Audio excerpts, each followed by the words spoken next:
Hello, everyone. Welcome to the GP Bullhound webinar. We are excited to welcome you to this session on the software and the software as a service markets. At about the same time last year, we had a session on the COVID crisis. And it's amazing to see how deep but back up the rebound is in the tech scene and especially in the software segment.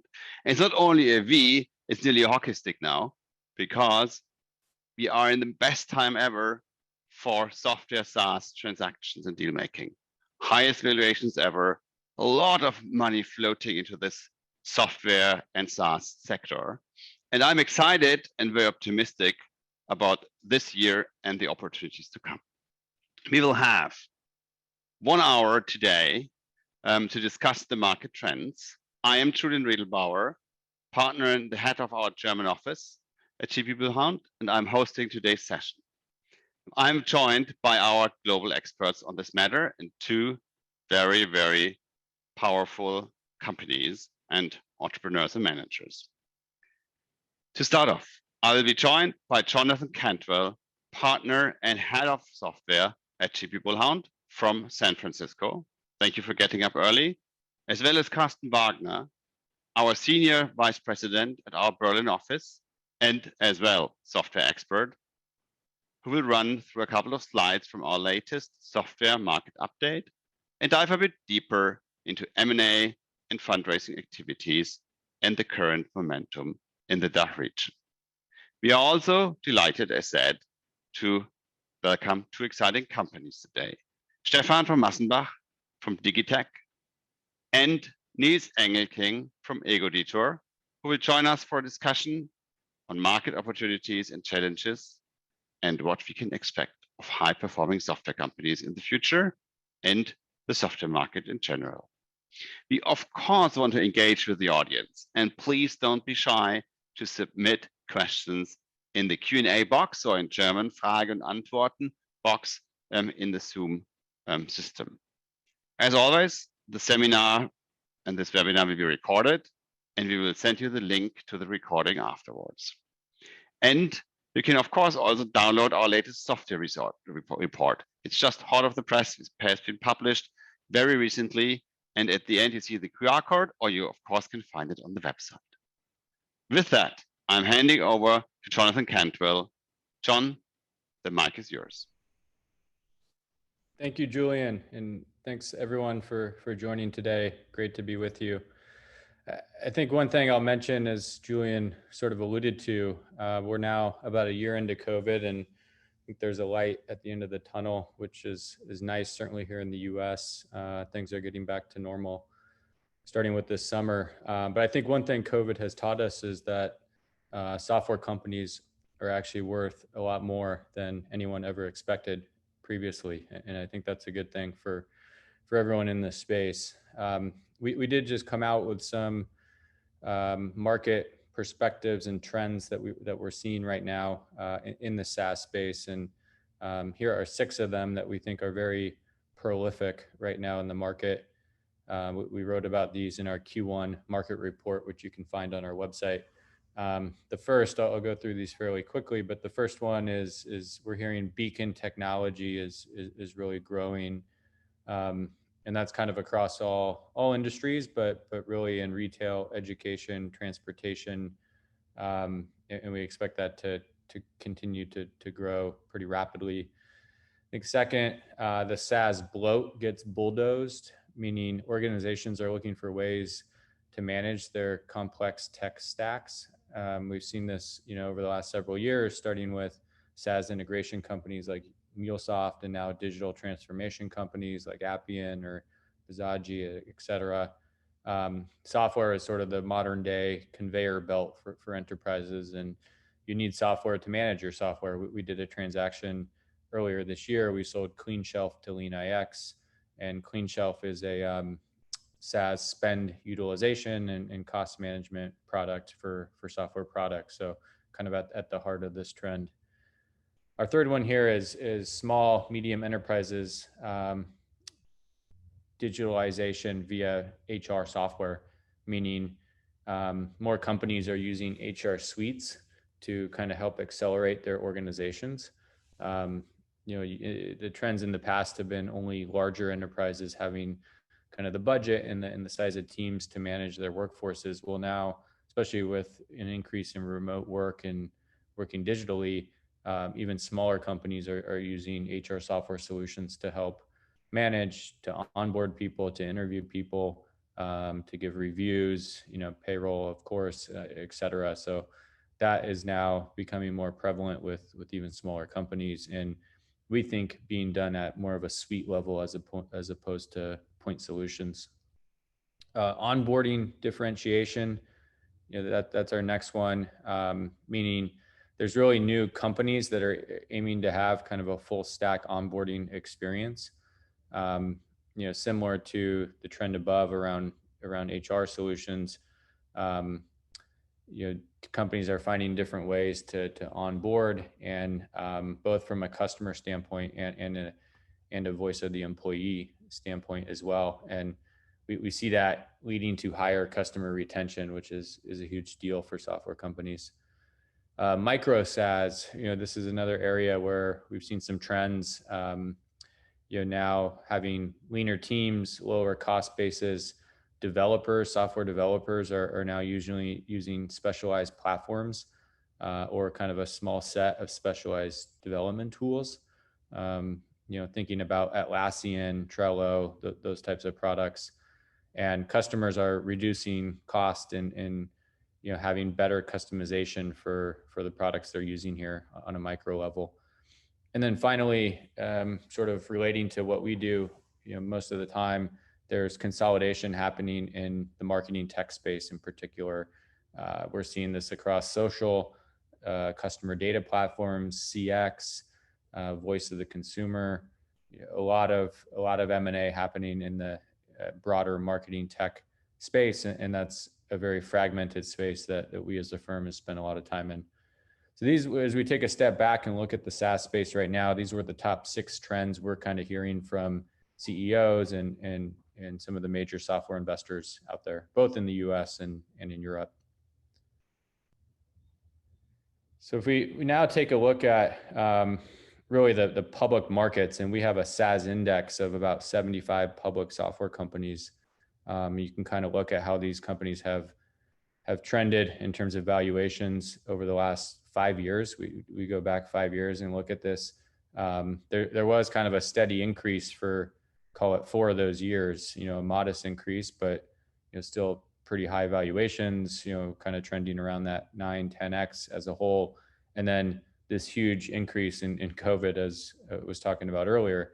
And so we've seen, currently, even with a bit of a pullback since the last couple of months, we still see the software index trading 50% above 5-year averages when you're looking at trailing revenues, or when you're looking at next 12 months revenues. So 16.7x trailing revenues and 13.4x forward revenues. So still, enjoying great valuations, and our view is that the cloud will continue to grow significantly over the next 5 years. It'll probably triple in the next 5 years, and there's investors have baked that in to some degree here, but we think there's still some headroom as well, as software becomes a bigger part of everybody's lives, and both on the consumer and business side. If we can go to the next slide.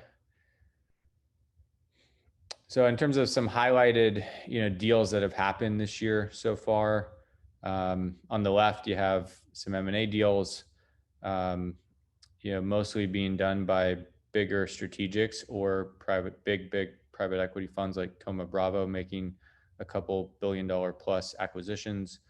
Zillow bought a company in the real estate software space for $500 million. So you see some, different types of transactions. And then on the right, we've got private capital raises. So funds like Insight, Silver Lake, Lightspeed, really at the forefront of funding some of these next generation software businesses. And we see the private financings, being a very hot market. The valuations are getting extremely high, and almost, not even supportable by metrics or multiples. I think on the left, the M&A deals are a bit more supported by, real multiples, real business cases. Again, the private financings are being done a bit more just out of a fear of missing out mentality and getting into companies that will hopefully double and triple over time. If we can go to the next slide. And also as we talked about the public markets being active and where those valuations are, we have seen a rush of companies file to go public and list. We've highlighted a few here. We have a few different, we've cut out some of their, impressive metrics. So SEMrush was more of a SEO marketing software company. They went public several weeks ago now and are doing quite well. I think most notably, they have very high revenue retention, net revenue retention of 114%. We'll talk about that in a bit. Bumble, consumer subscription dating platform, has done well. Qualtrics is a very interesting case, as they were private, going to go public several years ago, got acquired for $4 billion by SAP, and now are spinning out as a public company. And then a few coming up, so UiPath, Sprinkler, all happening in Q2. As I mentioned, net, we have net dollar, but really, this can be done on a euro or pound. Net revenue retention is the metric here. And as we look at some of the public companies who disclose this, really best in class is at that 120% range and above. And a few companies are able to get a ton of expansion in their model and land and expand to get even above that. So companies like Slack at 125, Unity at 142%. We invested in both of those companies, luckily, through our fund, but also Snowflake, a big data business at 165 is really, really high. And then you have, others that are still very good at, 102%, HubSpot or DocuSign at 120%. So I think the key is trying to manage your business to at least be above that 100% line, and the higher the better.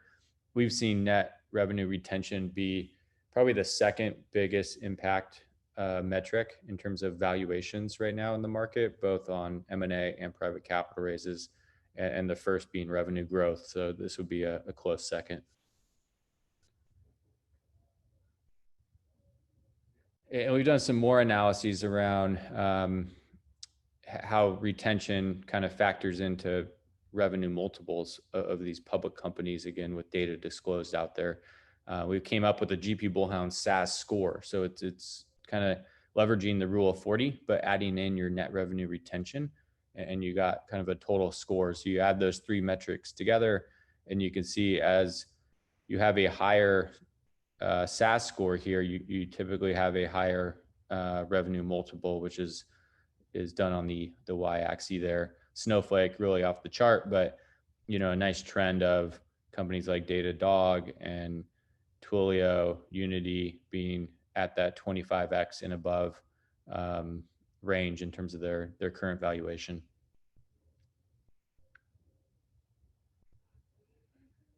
And then the classic rule of 40, we're now seeing most of the public SaaS companies achieve the rule of 40. So having revenue growth and your cash flow margin be above 40% when you add them together. This can always, have a negative number. You can have 60% growth and negative 10% and be at 50%. So you can see all the yellow dots are above the rule of 40. And then if we go to the next slide, you can see how these companies correspond to revenue multiples. The data can be sporadic on a quarter-to-quarter basis, but as a whole, much better to be rule of 40 company than not, especially as a big, mature public company. I think the private companies, if you're growing extremely fast, you can be burning more money and maybe not hit that metric or be just above it. But we like to look at this data and there's a trend line there that you can kind of use as well for your own businesses.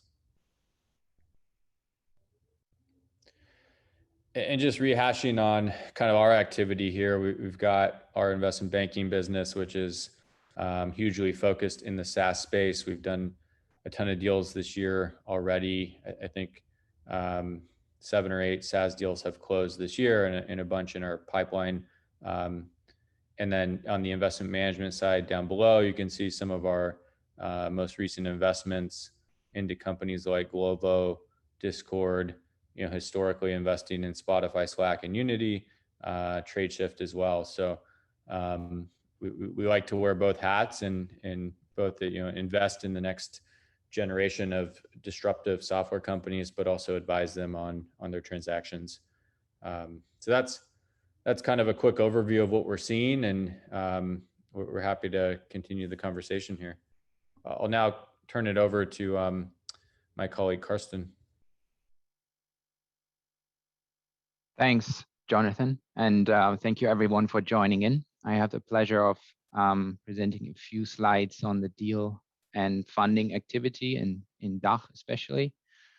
As you can see, the deal activity in M&A in DACH has been following the trend of the high valuations as well, where you have around or more than 2/3 coming from strategic buyers, even though M&A activity amongst financial buyers has also increased in 2020, especially though in Q1 2021. But you also see that the strongest sectors in terms of M&A have been enterprise software, especially with the transaction of Signavio and SAP, one of the landmark deals that happened in DACH in the recent time, but also in the marketing and commerce subsector, let's say, that has been benefiting very much from the lockdown with the increase in e-commerce and marketplace activity. The marketplace and e-commerce enablers also benefited a lot, but also the entire communication SaaS space with, for instance, Userlike that has been acquired by Lime, but also many other SaaS companies that have benefited greatly from COVID. And as we look at the funding activity, you see a fairly similar trend, even though you can see that, especially with SaaS companies in DACH, the lockdown has somehow fueled the activity because, first of all, a lot of money has been flowing into the sector, but also because SaaS companies have performed very strongly, especially since the lockdown, showing very strong and solid numbers and therefore attracting capital. And you see that still 2/3 of the funding rounds are happening in Germany when you look at DACH, but Switzerland is also growing strong and showing some really, really interesting and strong SaaS companies.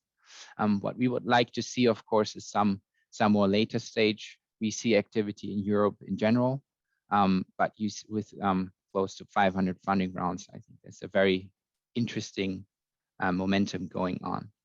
And similar to the M&A market, you can see with the fundings that enterprise software, AI, and the marketing and commerce space are the most attractive. AI, of course, being somehow an evergreen for the past at least 8 quarters, but also marketing and commerce and enterprise software performing very strongly. So to summarize, both M&A deals as well as funding rounds have increased significantly in Q1 2021, reaching record highs even, so very impressive. We hope this trend continues with AI enterprise software, but also e-commerce and marketplace enabling businesses as well as communication SaaS companies being very strong in terms of performance, but also collecting some really impressive funding amounts. And remaining, especially in Germany with a strong Mittelstand, the focus sector of SaaS companies is small and medium-sized enterprises, but also we see more and more larger enterprise SaaS companies growing. And in Switzerland, as I mentioned, you can see an increased activity of SaaS fundings, but also SaaS foundings. So more SaaS companies starting in Switzerland, and Switzerland has actually the highest ratio per capita when it comes to SaaS companies. And with that, I'd like to hand over to Julian. Yes. So everyone, now we have a nice panel coming up. Thank you very much, Sean and Carsten, for the overview. And now we go into the details and do a deep dive. And again, ask your questions. Don't be shy to submit them in the tool. We really want to try to engage with the audience as much as possible in such a format. And I hope that we'll have a panel discussion anytime soon in the fall, once everyone is vaccinated, in person again in Munich and Berlin and Hamburg and maybe Karlsruhe, where all these great software companies are, Switzerland, Vienna. So we will come to your cities, guys, to make sure we engage, we discuss, and we exchange our views in person. These times will come back. It's very short and very soon. Now, John, please stay for the panel discussion. We want to get your US view as well and sector head view. And then it's my great pleasure to welcome two guests for today. First of all, Stephan von Massenbach. He's Senior Advisor and joined Digitec. Digitec is the leading software provider of foreign exchange pricing solutions. That's really enterprise software. He's also an experienced financial markets professional and fintech entrepreneur, and has been consulting and working in financial and capital markets. Stephan, great to have you on the panel. Thank you. Then we would also like to welcome Nils Engelking, co-CEO and co-founder of Egoditor. That's a software company specializing on QR code solutions and marketing tracking. Him and his co-founder saw the great potential of QR codes when it was still under the radar. But with the impact on mobile marketing, they really were already miles ahead with their QR code solution they're offering online as a subscription solution. So it's also a very nice software as a SaaS and subscription model. Nils, welcome and thanks for joining us today. Hi, Julian. Thanks for having me. So now let's start with the first question. Would you agree that COVID has increased, and how much it has increased, the interest in software solutions and digitalization efforts overall and within your potential client base? Let's start with Egoditor. Okay, thanks. Yeah, for us, it was a really crazy time once COVID hit, because it was a little special case with QR codes, because actually in these times, COVID, the QR code was a means to lift the restrictions we had with COVID. So it was a means to spread information without contacting, and so we saw really high rise in the adoption of QR codes. For example, the restaurants business was growing really crazy over that time, because they now, for example, implemented digital menus with QR codes instead of handing out the paper thing. So it was a means to come over this COVID crisis. So we saw really high adoption rate through this time. Thank you very much. And Stephan, what's your view? Yes, absolutely. It's certainly added an extra dimension to the conversations with clients. It's really a lot more about the full spectrum, not just on-premise solutions. It's also about software as a service delivered via private cloud and hosted solutions, even going as far as managed services. And I think it's really raised awareness levels and just highlighted the technology choices that people have when it comes to software solutions. Great, thanks. Do you the market switching adopting for the long term?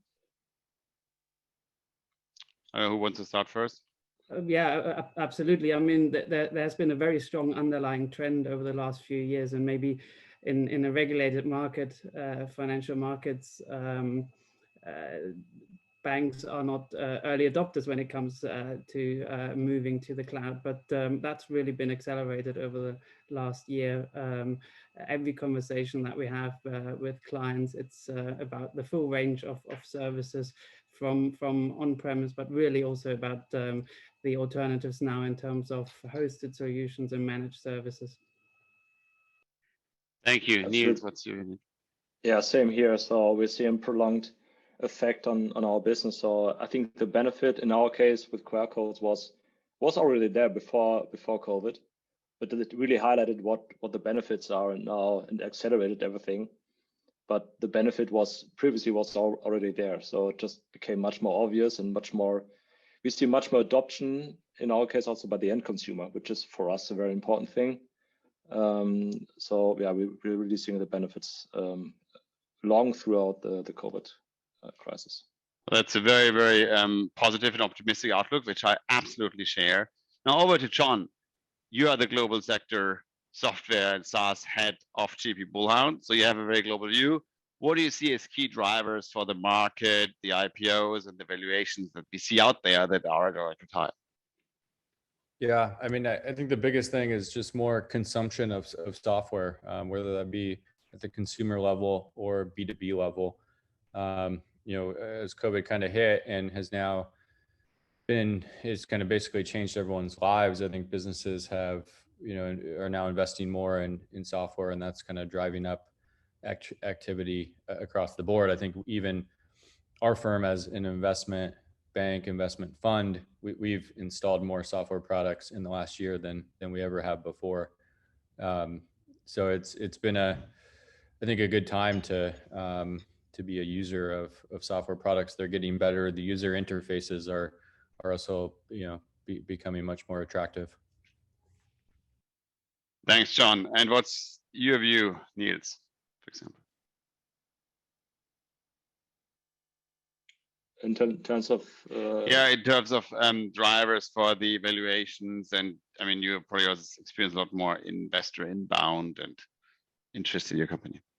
Yeah, so I think overall the interest is definitely very high. That we can definitely feel. But yeah, we got just Flex Capital on board in 2019. So happy to have the first shareholder on board, and yeah, there's definitely a lot of interest in those businesses because everybody really know. I think what's notable is that once we started out, we built a homepage editor, for example, and now we know several homepage editors which are multi-billion variations. Once you started out that time, like, okay, that's nice. What a nice homepage editor. But now, I think we all underestimated those things that run really, how high they can be valued, and they are really well valued, and they are that valuable. That's my opinion. You always underestimate the potential of those who have a great run. Stephan, what's your view? I mean, we have quite a global view as well, global client base. Yeah, absolutely, very, very favorable environment. And I think when you look at the market that we are active in, really sort of, you know, cap tech, capitals and financial markets technology, then the acceleration of that interest in cloud and hosted solutions and managed services has really sort of is a clear path towards greater adoption. It's also made the technology more accessible and opened up more opportunities. So I think it's a very favorable environment that quite naturally then will translate into opportunity and valuation. After so many positive vibes and information, I have a critical question. And they say to wake you up, everyone has so many software solutions. I mean, I have thousands and thousands, but at least 100 logins for everything, like my private email, my Evernote, I don't like this PDF solution, which we use too much. So I use my private small PDF to compress files because the compression is even better, and it's Swiss made, so it's German. And you have so many solutions and logins. Everyone and every solution has its own database. Some are interlinked, some are not interlinked. I have so many even within GP Bullhound. Of course, we have one login, and we share the data within the application with a lot of different applications, very different user interfaces. Do you think that's sustainable? Do you see an integration? And maybe I start with Nils on that segment, because you are one of these many software solutions used, but you probably don't have to use it every day. Yeah, it's an interesting question. So there are definitely a lot of tools out there, a lot of specialized tools, but I think all these specialized tools get great traction because they're basically doing a better job than a general tool. So that you always have like a big suite which can do it a little bit, but it's not really what I'm looking for also as a consumer of those tools. So there's, when we also onboard new people in the company, yeah, but I know this software, I really need it. They actually require it for us to buy the software so that they start working for us. And so they have strong brands, all these tools. And I think it's pretty interesting. I think it's sometimes as a user, it's a little bit nerve-wracking to have all these logins, but it's not hindering these tools to spread out because they deliver so much value that if you have a lock-in management system, it's fine to get along with it, although it's not totally the best experience in the end sometimes.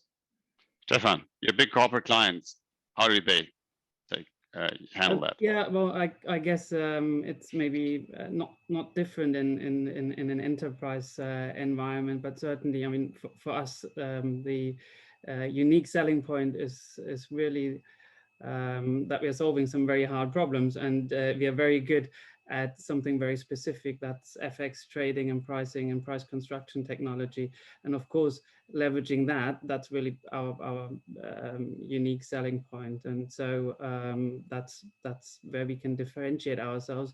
The question is really then about interoperability, APIs, and of course making that easier for our clients. But it's really one of our key differentiators. Thanks, Stephan. So again, I would like to motivate the audience to ask questions. We have great entrepreneurs and investors. I see the participant list. So don't be shy. In a real audience, you would also step up, raise your hand and ask questions. You can do it here, not as nicely, but you can do it. And we also have some competitors in the list. So at least the competitors that want to learn a lot, they can challenge us now and ask some tough questions. Don't be shy. Not only learn, but please also contribute. And it's always great to have competitors here to see that they are really eager to learn from GP Bullhound. Then another question, what will be the dominant operating system in the future? Will it be still Windows? Will Mac OS gain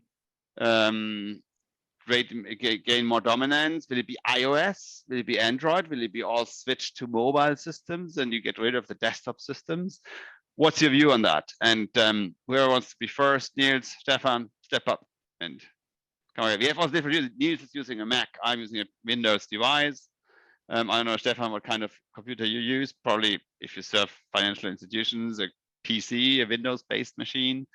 So please confess and step up. So I think so. Overall, it will be fragmented for quite a while. What I could see is it's like a pure web-based operating system. I think that could happen when 5G arrives and higher speeds and so on. It could be that you have basically only log into virtual machines. I think that would be the ultimate killer. And then you just don't have it with you anymore. Just basically logging into the web. I think there were some things. I think Amazon experienced with it with some ghost operating system a longer time ago. It was just too early, but that could actually disrupt the whole operating system market because then you just log into virtual machines and have basically also the compute power that you need at the time. So I could see that. Otherwise, it will be if that doesn't happen, I think nothing majorly new will really happen because they're too dominant. Everything just getting used to its system. But Nils, I mean, the devices like this. Oh, you can see it. It's this phone. It's latest Samsung. I like Android because the Swift key is so much better. The latest Samsung, it's so powerful. Do you really think all the computing power moves into the cloud, and the device is just a screen in the end? Yeah, absolutely. I mean, it would be very logical. Why have it really the physical hardware still there? Just very, very minimal. I mean, it just depends on the connection speed we would have, and then it could be a whole new world. That I think it could come up. So I think Nils has to sell all his Apple stock because Apple will suffer from that because he's not the hosted supplier and hosted provider. So maybe this is an idea. If you follow Nils' advice, sell your Apple stock. Stephan, do you share the view? It's maybe slightly different for some of the technology that we have, because we are dealing with financial market data. We've got sort of streaming data. The calculations are very intensive. And in a lot of cases, it's about co-location of our servers. So yes, I can see some of those points, and the market is moving that direction. Some of the requirements for our enterprise technology are maybe slightly different. On a personal note, I'm an Android person, and yes, everything else is sort of enterprise grade technology that we have here. One of very few Android persons like me. Do you see Linux coming back as a desktop, or is it server-based? Because there were some tries to implement Linux in public infrastructure, in government systems, also in the front end. Do you think that's something that comes, or it's over and done?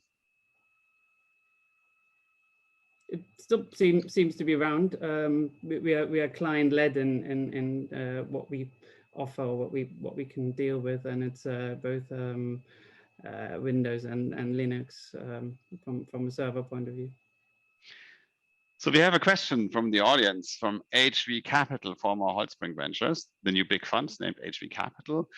How do you see Kubernetes adoption at the moment? What is improved? What is still a blocker? So Kubernetes, for the ones that don't know it, it's an open source system situation with containers to scale and automate the usage of systems.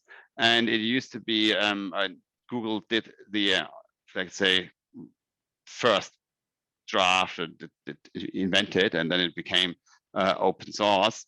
Are you have touch points with that, Stephan and Nils? Do you think that's maybe in the future? What's a blocker? What's not? Why are people not using it more widely? It's a very specific question, but maybe we have some experts here, or John or Carsten. Any container experts? I mean, the usual caveat for us is it's regulated financial markets, and you know, certain requirements around testing and service provision. So I think adoption of some of those technologies is maybe not towards the early part of the adoption curve. Nils, John, Carsten, any view on that? No. Okay, so I guess that's still very visionary for the commercial adoption, regulated market adoption. So I think there's quite a lot of activity in this field, but it's early, and it's probably a little bit like Linux a few years, 10, 20 years ago. It was used by super software developers, experts, and then slowly it started to adopt, and now it's very, very, very widely used in server systems and never made it to the front end. And so I guess that's all around container solutions, software engineering, software development. It's fascinating, but it's still probably a bit early. Then a next question. Really stepping back from the like the visionary, which was system is coming up, and what's going on with the container automation, software development. Sales. All startups need to sell their products, and of course, they are less complex products, which you can sell over the web, self-service, and they are more complex software systems, which is real tough enterprise sales. Historically, you had a physical meeting, you had a demo, you had another meeting, and at some point of time, you did win the trust of the client and you sold the system. You did, of course, a trial run, very long sales cycles and very complex selling. Now, probably this is a question for Stephan, because you are selling the most complex solution. How did it change? Do you sell complex solutions, long-term, big contracts over Zoom now or other system? Maybe Zoom is a problem for the regulated entities as well. They use something else. WebEx, do you sell via WebEx, or do you still have to meet the client from time to time to win the trust? It's always good to have an in-person conversation and be able to discuss these things face to face. But those online and video tools have been very much part of our selling for years. Maybe the adoption has been slightly accelerated, and maybe even some of the sort of difficulties getting through our sort of bank and financial institutions clients firewalls with video conferencing are now not as well, it's not as difficult as it may have been, but it's very much been part of our selling for a number of years. We service our clients from Hamburg in Germany, and video conferencing across all the time zones has always been very much part of our selling. We also deal with a lot of stakeholders, so it's always been good to bring people together, and that's always been easier with video conferencing tools.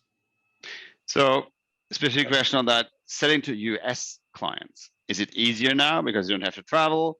To do a video, it's widely adopted in the US. We even sell whole companies over video to the US. So maybe John can after Stephan answered, can provide an example how you sell European software companies to US strategic buyers without ever having a meeting in between. So is it easier to sell to the US, or did the US change after America first? Are the German software suppliers not welcome anymore? What's your view, Stephan? You have an international client base. Oh, it's going to be very much part of our, the way we do business. Even in the sort of client services and support teams use it regularly to quickly get on calls with clients. So it's very much part of the fabric now. Absolutely. So I think that's a very good message. And Nils, that's it. I actually have a little bit more radical view here. I think when it comes to physical and location, I think it's done. So there's not a benefit anymore being not a huge benefit really being located physically in the market and do negotiations physically with them. I think we are not really selling very complex solutions, but I think even the people there that are demanding and know, like, why do we even meet physically? Let's meet for a beer. That's worthwhile, but for doing a deal and doing things and doing work, it's pretty much more comfortable for everybody, in my point of view, to meet online. So, and I think people used to print emails to read them. Who's doing this anymore? So I think it's the same. I think it's just a new word, and even I'm now 36, and with the new people coming, they will not do this anymore. I think it's done, basically. It's great news, because then all the German European software companies can start selling a lot more into the US. Historically, you had to open offices, you had to hire a big, super expensive team, and now you hire some American salespeople, probably, maybe even on the ground in the US, but you don't have to have this super expensive office in San Francisco, New York. You don't have to have a big team. You can hire some local native speakers in Berlin, for example, or Hamburg, or wherever your company is, or London. So I think it probably is a big difference for the European software companies. Yeah, US is our biggest market. We have more than up to 50% sales volume in the US, and we are here only located in Germany. So it's pretty amazing. Historically, it was only possible. I've never been to the US myself. It's the biggest market we're selling to. It's crazy. Right. Maybe I can add to that, having had some enterprise software clients in the past 2 years, right?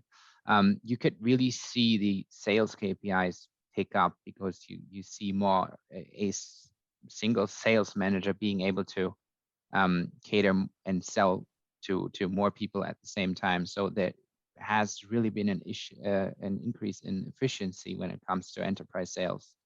But I think in some instances, maybe one personal meeting is still necessary, especially when it comes to very sensitive enterprise solutions, but most of the meetings can be done online. And also, you see more and more software companies being able to hire engineers all over Europe, or even further away, and picking teams together of really talented engineers that before they wouldn't have been able to, and now they just hire them and they spend their time in another country working as a team, right? So John, how about selling whole companies online? Yeah, I mean, we've been doing it, right? I mean, we've closed a number of those types of deals over the last several months. So I think it's happening. I think it'll continue to happen. Although, we have gone back to some in-person diligence meetings for, these are more US to US deals. But I would expect on the cross-border transactions to, that will start maybe later this year. So I think it will be less, in-person interaction than before, but more than in the kind of current COVID time as we go forward. Thanks for your views. And now, please, more tough questions from the audience. I like this container software question. This was already quite tough, but you can up the game and step up. Now, let's speak about the market again and valuations. I think that's probably something that's interesting for everyone. John, you're really our expert. Do you think, and you hopefully have a great crystal ball, do you think that the current very high valuation levels are sustainable, or will they grow even higher because there's so much liquidity in the market, and now the SPAC buyers are competing, or SPAC investors, kind of this fast track to IPO, are competing with IPOs, and late stage growth investors and private equity investors? There's so much money. Yeah, raised everywhere. SPAC raises money. Bigger funds, bigger PE funds, bigger tech funds, bigger VC funds. Look at the German funds, Holzbrink, HV Capital, much bigger fund. Look at Vitruvian, Bregal, the big Bregal fund, 2 billion to be invested in actually the DACH region from Bregal Unternehmerkapital. So what do you think, John? Yeah, it's a long question. Let me try to be concise. I do think valuations are high, although I think there's a lot of headroom for them. So I actually view it as a buying opportunity right now. I think software companies will continue to grow and become more valuable. I think that is driven by the private equity money that continues to get raised and deployed. Every week or month, there's a new, $10 billion fund, right, coming out of the U.S., whether it's Thoma Bravo or Vista Equity or, Insight Partners. And they're all looking to invest in the U.S. and, increasingly across Europe. So it's a great thing. I think the large consolidators, the Oracles, Googles, Microsofts of the world, Salesforce, are getting bigger and looking to, reinvest in the ecosystem, both in terms of investments, but also acquisitions. So I think there's big trends. I think the SPAC market is definitely cooling down. It may not be a driver like the other two I mentioned. Thanks, John. How is your view, Nils and Stephan and Carsten?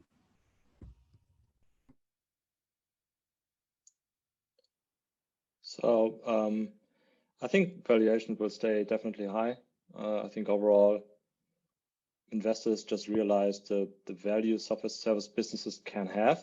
And I think previously they even didn't really understand what's a recurrent revenue model sometimes. And then these public companies were massively undervalued because they didn't really anticipate this recurrent revenue model. I think that's one of the things. And of course, the financing world and how they finance deals and whatever, I think it's very favorable to good valuations. And all these businesses, they're so huge and have so much footprint that they can even afford to have multiple investors, multiple parties interested in it. So of course, this drives things high. And then typically they're on a global basis. So they are competing, many companies competing for the deals, and I think this is also a factor. Really, Stephan? Yeah, but I mean, if you're in an environment where public markets are staying elevated, then private markets are not going to go against that trend. But at a more closer to home, I think there are very good reasons for some of the valuations. It's a favorable environment. And I think especially in our case, capital and financial markets technology, it's a particular business opportunity. We've got potentially greater adoption of cloud solution managed services. The solutions have become more accessible, so potentially broader range of clients that can be sold to. So I think there are very good reasons for that, not just in terms of the overall environment, but certainly at an individual level too. Thanks, Carsten. Yeah, I believe valuations are gonna keep increasing as long as there's room to grow for the companies, right? And whenever we come across a client, even a larger one, there's still so much room to grow in Europe, but also especially outside of Europe, where digitalization maybe has not been the core focus yet.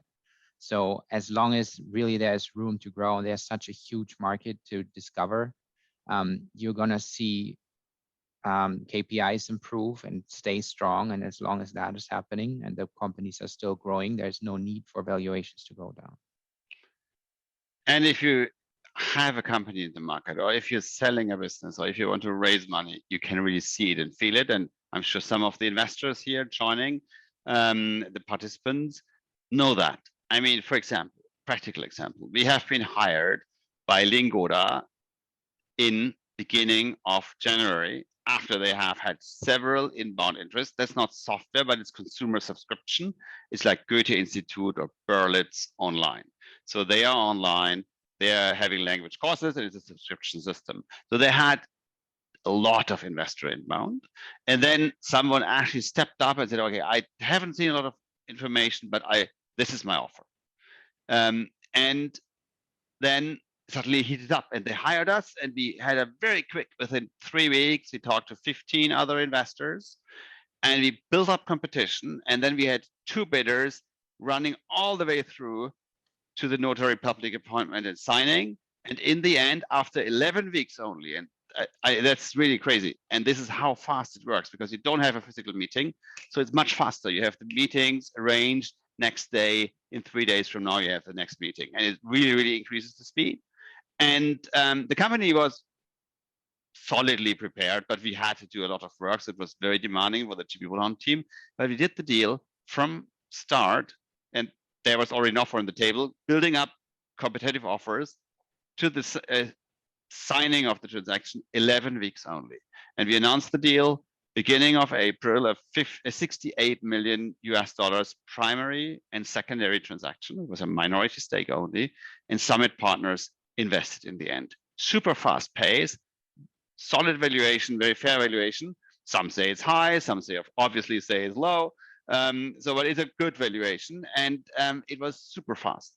And now the company enjoys the benefit of the money and really can run the business and scale the business and grow the business with a lot of fresh primary capital.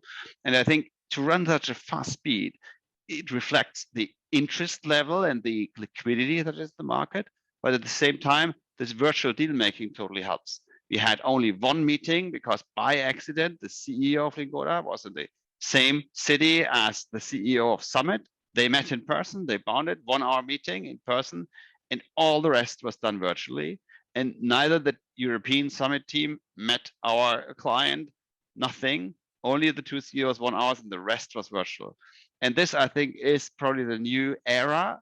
And I hope it stays. Lots of liquidity in the market. And I think the specs are coming in now in Europe, so we'll have more competition. And it's very good for every entrepreneur and every shareholder and venture investor and growth equity investor that has companies. And of course, for the funds, for the big funds that buy, the buyers, it's also kind of good news, because you have a lot of deal activity, and you are very high at the stock market. The funds raise big funds, so they get a lot of, let's say, management fee and potential for carried interest if the investments perform nicely. So I guess it is definitely a very, very good time now to do deals, to be in the industry, or to offer your software products from the German company like Nils to a global audience. And I think it's impressive that even in complex software, enterprise software solutions like Digitec offers it, you can sell to a global customer base just out of Europe. And I think these new times, let's celebrate them, let's work hard, and let's all get more clients to grow your software companies, and then we as GP Bullhound will do a great deal for you. Thank you very much, everyone. I think it was a great session, and let's get back to work and do some big deals and grow your companies faster so that we can sell them at a higher price. Thank you.